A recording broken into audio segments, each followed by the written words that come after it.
of all, I am congratulating all the children, all the girls for getting good arrangement for your food, diet. Congratulations everybody, congratulations. ఎందుకంటే ఇది ఇప్పుడే చేయాల్సిన పని. ఇక్కడ ఉన్న అందరూ కూడా తెలుసు మెస్ ఛార్జెస్ పెంచాలి, ప్రస్తుతం ఉన్న మెస్ ఛార్జెస్ సరిపోవడం లేదని చెప్పి ఎన్నో ఏళ్ల నుంచి అడుగుతున్నది. ఎప్పుడో పాత డిమాండ్, ఇది పెండింగ్ ఇష్యూ.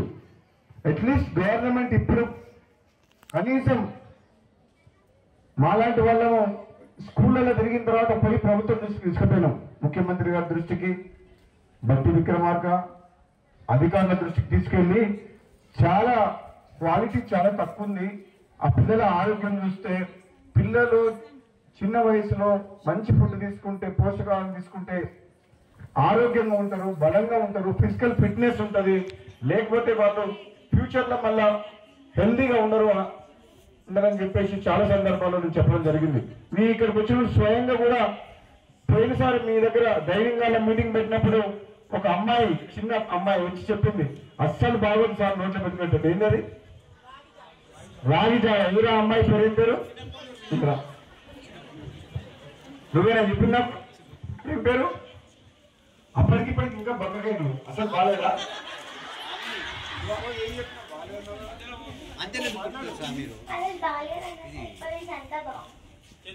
నువ్వు టీచర్లకు ప్రిన్సిపాల్ మాట్లాడలేకపోతున్నావు అని నేను చెప్తున్నావు.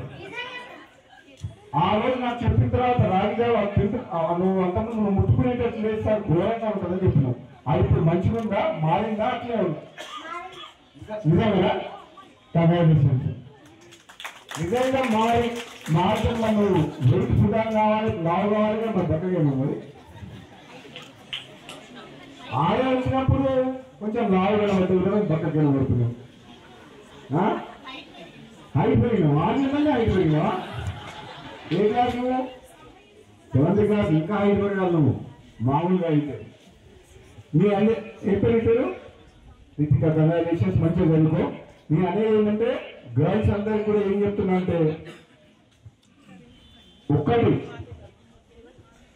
మనందరం గుర్తుపెట్టుకోవాల్సింది, మనం ఆరోగ్యంగా ఉన్నప్పుడే మన భవిష్యత్తు, మన చదువు, మన తల్లిదండ్రులు, సొసైటీలో అన్ని అభివృద్ధి చెందుతూ అన్ని రకాలుగా ముందుకు పోవచ్చు. ఎన్ని పదవులున్నా, ఎంత ఆడుతున్నా ఆరోగ్యం మించింది లేదు.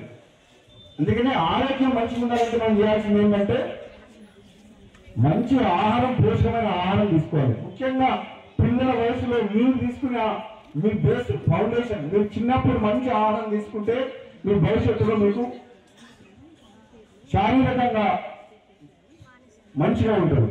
కాబట్టి physical fitness is important for any girl or boy, any student. Physical fitness is number 1. Number 2 is education. అందరూ ఒప్పుకుంటారా? దీనికి అందరూ ఒప్పుకుంటుందా? ఫిజికల్ ఫిట్నెస్ అంటే అది ఎక్కడి నుంచి వస్తుంది? ఫుడ్ నుంచి. అందరూ మీరు జరగండి. ఫుడ్ నుంచి వస్తారా? జరగండి. ఫుడ్ అంటే కనబడదు కదా.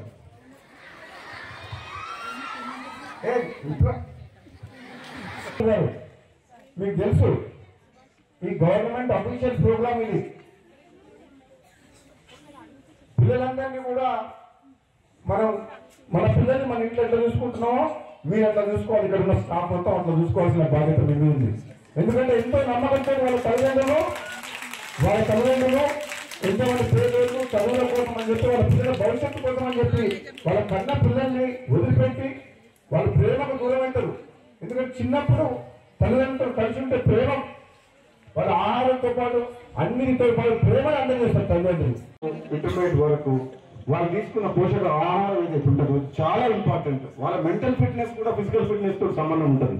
కాబట్టి ప్రతిరోజు మీరు ప్రిన్సిపల్ గారు మళ్ళీ చెప్తున్నారు, తప్పకుండా రాబోయే రోజుల్లో మీరు ఫుడ్ మీద ఎక్కువ కాన్సన్ట్రేట్ చేయండి. ఫుడ్ మీద ఏమంటే, నేను మన మునుగోడులో ఒక హాస్టల్ పోయినా, ఆ గిన్నెలు పాత 1 రోజుల్లో కాంట్రాక్ట్ ఇస్తారట. పెద్ద పెద్ద గిన్నెలు, అంత కాడిపోయింది అన్నం. మీరు కరెక్ట్ మీల్స్ టైం పోయేసరికి అన్నం గిన్నె చూస్తే కాడిపోయిన వాసన. అదే మన ఇంట్లో మీరు ఇంట్లో తింటామా కాడిపోయినా మన పిల్లలకు మనం పెడితే తింటారా? కొడతారు మనని, గిన్నె ప్లేట్ తీసి ఇసిరి కొడతారు. అదే మన ఇంట్లో మన పిల్లలు పెడతారు ఊరుకుంటారా? కాడిపోయినా నాకు చాలా బాగా అనిపించింది. ఇదే పెడతారా అంటే ఏం చేయాలి సార్, ఇది కాడిపోయినా. అందరికి ప్రిన్సిపల్కు అందరికి వాసన చూపించిన కాడిపోయింది, ఒప్పుకుంటుండ్రు. వంట చేసినా ఒప్పుకుంటుంది, నా తప్పెందుకైతే గిన్నె పచ్చగా ఉంది, అది మాడిపోయిందని అంటుంది. పెరుగు చూస్తే పుల్లగా, పప్పులాగా లేదు, అది పచ్చిపులుసు లాగా ఉంది, పలుసగా ఉంది. మీరు ఇట్లా ఉంటే ఏం మెచ్చుకోవాలి? నాకు ఎక్కడికైనా పోతే ఈ స్కూల్ ప్రిన్సిపల్లు టీచర్లు శాలువలు కప్పుతున్నాను, నాకు దండం పెట్టాను, శాలువలు కప్పకూడదు కానీ పిల్లల కన్నా మంచి కొంచెం పెట్టుకుంటాను చెప్తున్నాను. నాకేమి శాలువలు కప్పుతుంది, మీరు చేయాల్సిన పని వారి ఏం చేయాలి? నాకు శాలువలు కప్పకండి, నాకు సన్మానం చేయకండి. మీరే మీకు శాలువలు కప్పి సన్మానం చేస్తా, ఆ పిల్లలు మంచుకున్న రోజు ఆ పిల్లలకు మంచి భోజనం పెట్టండి అని చెప్తున్నాను. మీ ప్రిన్సిపల్ గారికి శాలువ కప్పాలి, నేను కప్పాలన్నా వద్దా? మళ్ళీ కొన్ని రోజుల తర్వాత వచ్చి మళ్ళా మీ అందరూ ఫుడ్ బాగుంటే మీ ముఖాలు చూస్తే తెలిసిపోతే మిమ్మల్ని చూస్తే నాకు అర్థమైపోతుంది మంచిగా తింటుందా లేదా అని. చూసి చెప్పగలుగుతారు ప్రిన్సిపల్ గారు, నేనే చెప్పగలుగుతారు.